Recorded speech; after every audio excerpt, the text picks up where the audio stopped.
Yo, is it ungrateful for me to start an agenda by saying Edu has been the problem of this football club all along and we didn't know? Because this has to be, the best transfer window. Listen, correct me if I'm wrong, but this is literally Arsenal's best ever transfer window in the history of the club, bro. At least, okay, do you know what? Let me dial it back. Since the modern era of social media, I don't even know. I'm just so gassed, bro. I'm just so gassed. What kind of transfer window is this that we've had? Is this what it's like to have a decent transfer window where you can look around your pitch and anybody that gets injured is not that deep? It's literally not that deep, bro. Saka got injured, but I'm not bothered. Why? We've got a superstar in Eze just chilling.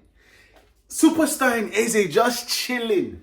And then we got Madueke coming in for him, already doing, bro, it's like, bro, this season is, and how can we, obviously it's not a forgetting thing, it's just a, we will get onto, nah, this game is exactly what man needed, yeah? We needed this game for so many reasons, not just because of Gyökeres, but in no part because of Gyökeres, fam. 2 goals. Bro, that is first goal. That is how you introduce yourself to the Premier League. That, hey, this is me. I am a striker. Yeah? That is how you show yourself. Even that penalty, bro. That penalty was too cold. That penalty was too motherfucking cold, bro. That penalty was too... This is the thing. I don't know. Am I begging it? Am I begging it? That's just too much. There's too much that happened in today's game. And okay, let me just dial it back. Let me just dial it back because what the is this Arsenal? Bro, Odegaard is injured, no problem. Saka is injured, no problem. Because there's too many iterations of the team we can have. You can start Nwaneri and put Madueke there, put Eze there. You can start Eze, put Martinelli. Bro, obviously, it's the case where as soon as Madueke left that left-hand side, the left-hand side just died, bro. It just died, fam.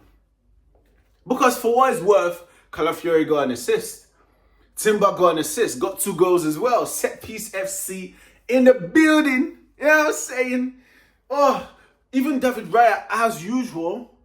David Raya, I think this is the beauty of being a keeper in the Arsenal system, yeah.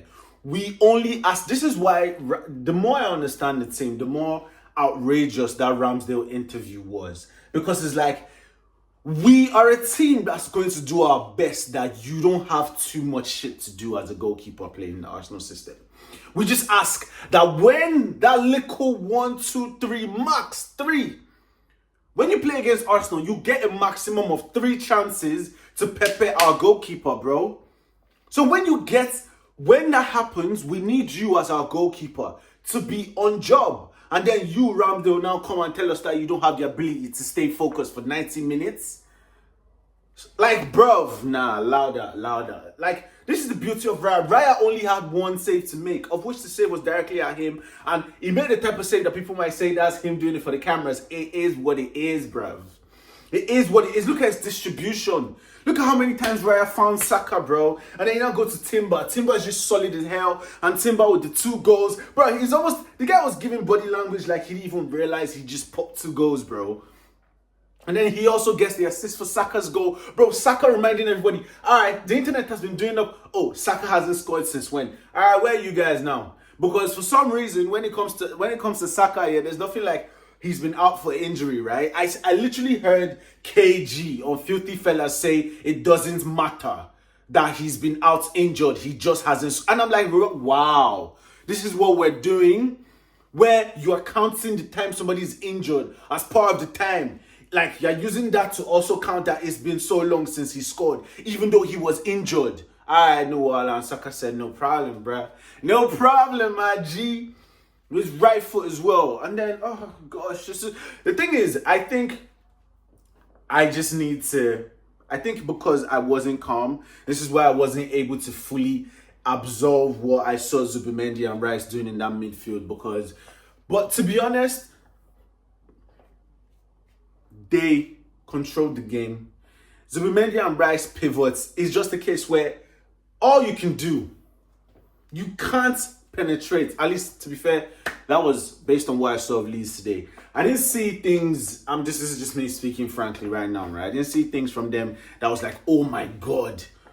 What I saw was they did the right thing all the time. And that's all you can ask from your world-class players. And that's what makes... These are players that make me feel like on their worst day, they're giving you a 7 out of 10. And that's calm, bro. That is calm. All right? And it's a case where the new signings, bro. Madueke was active. Gyökeres with his brace. Max Dalman, bro. Ethan, bro. It's so mad that Ethan is no longer like the youngster of the squad, bro. It's Ethan. Ethan is literally the young guy, the young baby, the newcomer to the squad. That's actually insane. And this I can just imagine how this feels as an Arsenal Academy player, knowing that, bruv, if you're good enough, you're old enough, we will get you in there. And Dalman, he came on, he won a penalty. He looked like he belonged there, bro. He looked like no Saka, no problem.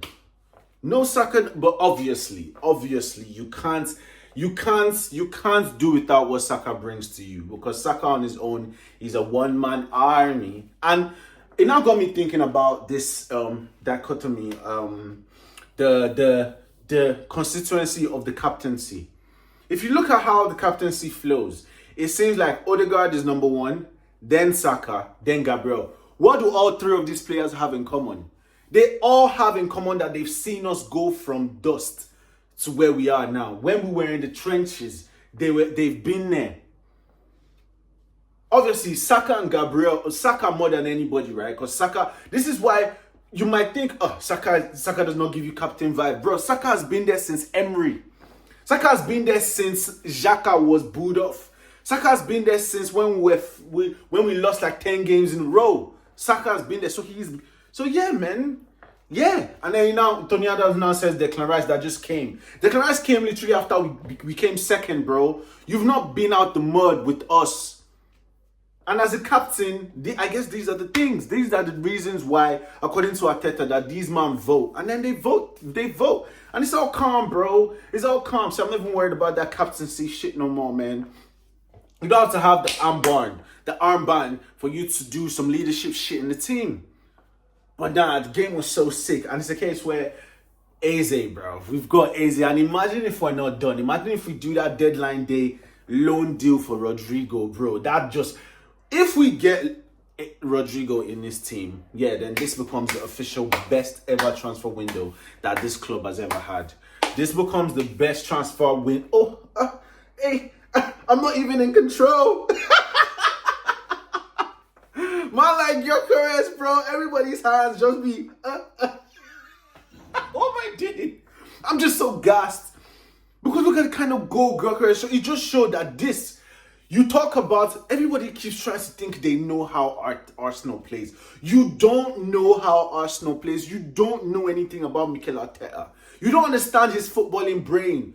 We're a team, bro. Look at what we've got for transitions, bro. We've got transition specialists. It's like the game slows down for Gyökeres. What does he do? For that his first goal, how did he slow everything down, bruv? That he was able to make that room for himself. The guy is just inevitable, bro. Gyökeres gives, and the guy is so serious as well. Gyökeres just seems like, yo, bro, I'm on this, man. Like, shit. And this is what you need from your striker, bro. Someone that you know. Penalty is put away. Saka is lit, man. Don't get me wrong. Saka is lit. I'm not even interested in thinking about that whole penalty dynamic, bro. But hey, see, listen. It is what it is. You know what I'm saying? It is what it is. If it shifts to Gyökeres, nobody will complain. If it stays with Saka, nobody's complaining, bro. You know? But what I would say is this game was so sick. And the fact that we've not even seen Eze yet.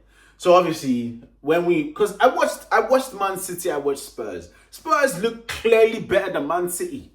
And that's Spurs away from home. And that's Man City with all them Tijani Reinders and Cherki, bro. I watched that Tijani Reinders and Cherki, bro. They were poor. They were poor, bro. Man City, I think, is a case where every coach that was once here, there will always be a decline period. I think we just have to accept that, I guess, Guardiola is on his decline. Because he's done. How much more money does Guardiola want to spend, fam? How much money does Guardiola want to spend? What other quality players does he want to bring in?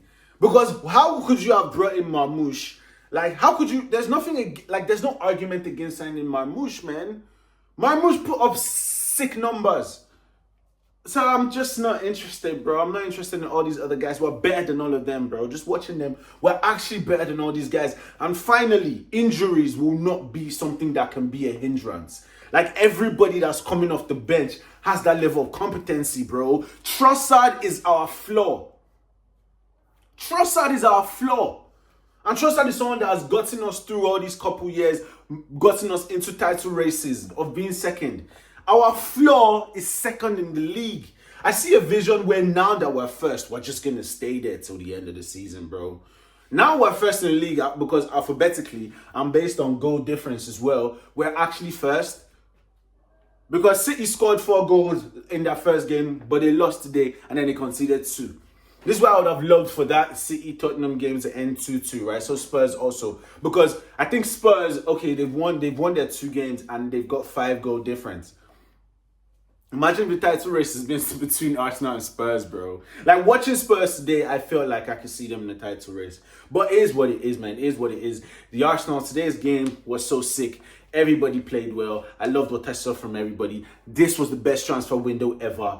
Come on, Liverpool, man. Let's make something happen, baby. Please like, comment, subscribe. Catch you in the next one.